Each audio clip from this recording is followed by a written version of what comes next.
जंगल में एक अजीब सी खामोशी छाई हुई थी। लियो, बेला, ओलिवर और टिकी ने जादुई झील को इंसानों से बचा लिया था, लेकिन इस जीत के बाद भी एक अनजाना सा डर उनके दिलों में समाया हुआ था। ओलिवर को हमेशा से जंगली मौसम और प्राकृतिक आपदाओं का अनुभव था, और उसने हवा में एक अजीब बदलाव महसूस किया। एक दिन सुबह सुबह टिकी ने आसमान में काले भयानक बादलों को जमा होते देखा। हवा अचानक से बहुत तेज हो गई थी और जंगल के सभी जानवर घबरा गए थे। ओलिवर ने चिंतित होकर कहा, मुझे डर है कि एक बड़ा तूफान हमारी ओर बढ़ रहा है। हमें तुरंत तैयारियां करनी होंगी। लियो और बेला ने पूरे जंगल में खबर फैलाई और सभी जानवरों को इकट्ठा किया। ओलिवर ने सबसे कहा, यह तूफान बहुत विनाशकारी हो सकता है। हमें जल्द से जल्द सुरक्षा के इंतजाम करने होंगे। हम अपनी शक्ति से इसे रोक नहीं सकते, लेकिन सावधानी और समझदारी से इससे बच सकते हैं। ओलिवर ने सभी जानवरों को मिलकर एक योजना बनाने के लिए प्रेरित किया। लियो ने सुझाव दिया, हमें अपने ठिकानों को मजबूत करना होगा और सभी छोटे जानवरों को सुरक्षित जगहों पर ले जाना होगा। बेला ने जंगल के छोटे जानवरों को झाड़ियों और गड्ढों में छुपाने की योजना बनाई, ताकि तेज हवाएं और बारिश उन तक न पहुंच सके।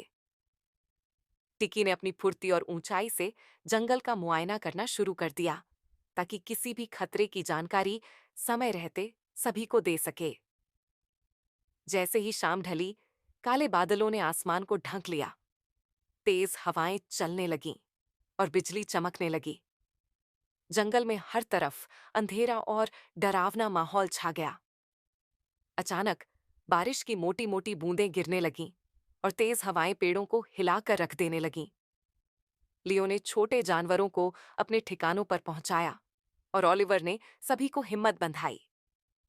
वह उन्हें बार बार याद दिला रहा था कि अगर वे शांत और संयमित रहेंगे तो इस तूफान को सह सकते हैं। तूफान की बढ़ती तीव्रता के बीच ओलिवर ने अपने अनुभव के आधार पर एक महत्वपूर्ण निर्णय लिया। उसने लियो और बेला से कहा, कुछ पेड़ों की जड़ें कमजोर हो चुकी हैं। हमें वहां से दूर रहना होगा, वरना वे पेड़ गिर सकते हैं और हमारे आश्रय स्थल को नुकसान पहुंचा सकते हैं। लियो और बेला ने तुरंत यह बात बाकी जानवरों को बता दी। वे सब सावधानी से सुरक्षित स्थानों की ओर बढ़ गए। तूफान अपने चरम पर पहुंच चुका था। बिजली की तेज चमक, तेज हवाएं और भारी बारिश ने जंगल को झकझोर कर रख दिया था। जानवर अपने अपने आश्रय में सहमे हुए थे, लेकिन ओलिवर की दी हुई हिदायतों और योजनाओं के कारण वे सभी सुरक्षित महसूस कर रहे थे। एक बड़े पेड़ की शाखा अचानक टूटकर गिर गई, लेकिन सौभाग्य से कोई भी जानवर वहां नहीं था, क्योंकि उन्होंने ओलिवर की बात मानकर उस जगह को छोड़ दिया था। रात भर चलने के बाद आखिरकार तूफान थम गया। सुबह की पहली किरणों के साथ ही जंगल में एक नई शांति छा गई, लेकिन चारों ओर तूफान के निशान बिखरे पड़े थे। टूटे हुए पेड़, गिरी हुई शाखाएं और मिट्टी से भरे रास्ते। लियो, बेला और टिकी ने जंगल का मुआयना किया। सभी जानवर सुरक्षित थे और उन्होंने एक दूसरे का धन्यवाद किया कि उन्होंने मिलकर तूफान का सामना किया। ओलिवर ने सबको मिलकर जंगल को दोबारा ठीक करने का सुझाव दिया। लियो और बेला ने टूटे हुए पेड़ों की जगह नए पौधे लगाने का काम शुरू किया।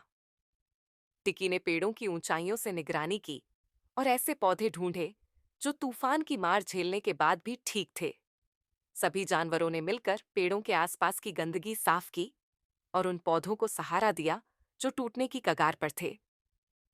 तूफान ने जंगल के सभी जानवरों को एक सीख दी कि साथ मिलकर वे किसी भी प्राकृतिक विपत्ति का सामना कर सकते हैं।